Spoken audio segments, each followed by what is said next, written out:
Episode dimulai dengan Sonal bertanya pada Maliska apakah dia meninggalkan bukti besar di sana dan mengatakan jika seseorang menemukan truk di sana, maka kamu bisa selesai. Bertanya bagaimana kamu bisa begitu bodoh. Nilam bertanya pada Virender, bagaimana perasaannya. Mukes datang ke sana dan mengatakan mobil Rishi jatuh di lembah. Virender bangkit dengan terkejut. Virender meminta Mukes untuk menceritakan apa yang terjadi. Mukes menunjukkan berita di mana mobil Rishi terlihat tenggelam sepenuhnya di air. Mukes mengatakan polisi sedang mencari mereka.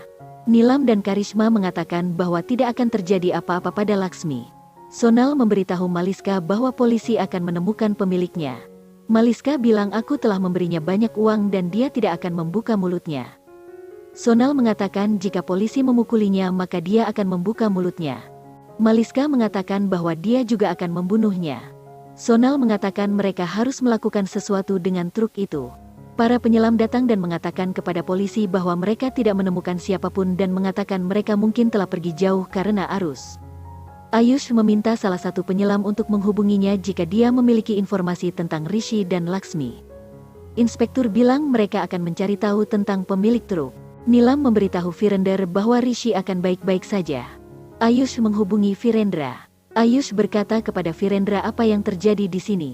Virendra bertanya kepada Ayush mengapa dia tidak memberitahu mereka ketika semua ini terjadi. Ayush meminta maaf kepada Virendra dan mengatakan dia tidak dapat menemukan Rishi dan Laksmi dimanapun.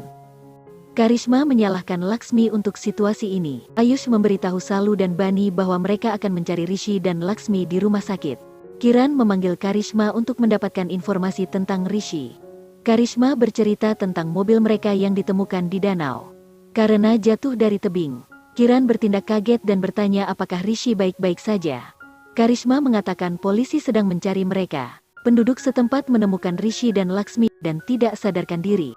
Ayush mengetahui dari mereka bahwa Rishi dan Laksmi ditemukan. Ayush kemudian menghubungi Virender dan mengatakan bahwa Rishi dan Laksmi ditemukan. Virender memanggil Nilam. Karishma mengangkat panggilan itu saat Nilam sedang berdoa.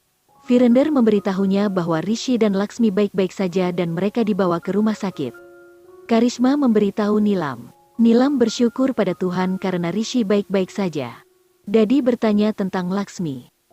Karishma mengatakan dia juga baik-baik saja. Dokter memeriksa Rishi dan Laksmi. Maliska berdebat dengan Sonal mengatakan dia tidak akan tertangkap. Dia bilang aku tidak akan diekspos dan tidak akan membiarkan siapapun tahu. Dia mengatakan ketika saya telah melakukan kejahatan besar maka saya tahu bagaimana menyembunyikannya. Maliska mengatakan dia akan memberikan lebih banyak uang kepada sopir truk. Sonal bilang dia akan datang dan meminta uang lagi. Maliska bilang kalau begitu aku akan membunuhnya juga. Virender sampai di rumah sakit dan bertanya pada Ayush tentang mereka. Ayush mengatakan dokter mengatakan bahwa mereka mengalami pendarahan. Maliska mengatakan tidak ada yang bisa menangkapku. Kiran datang ke sana dan mengatakan bahwa polisi terlibat sekarang. Dan mengatakan jika kamu tertangkap maka saya tidak dapat menyelamatkan kamu. Maliska mengatakan tidak ada yang bisa menangkapku. Kiran mengatakan jika polisi mendapat bukti. Sonal bilang kita tidak akan membiarkan Maliska terjebak. Kiran mengatakan Rishi adalah putra Nilam dan mengatakan bahwa Nilam tidak akan membiarkan Maliska dan mengatakan aku hanya berharap Rishi selamat.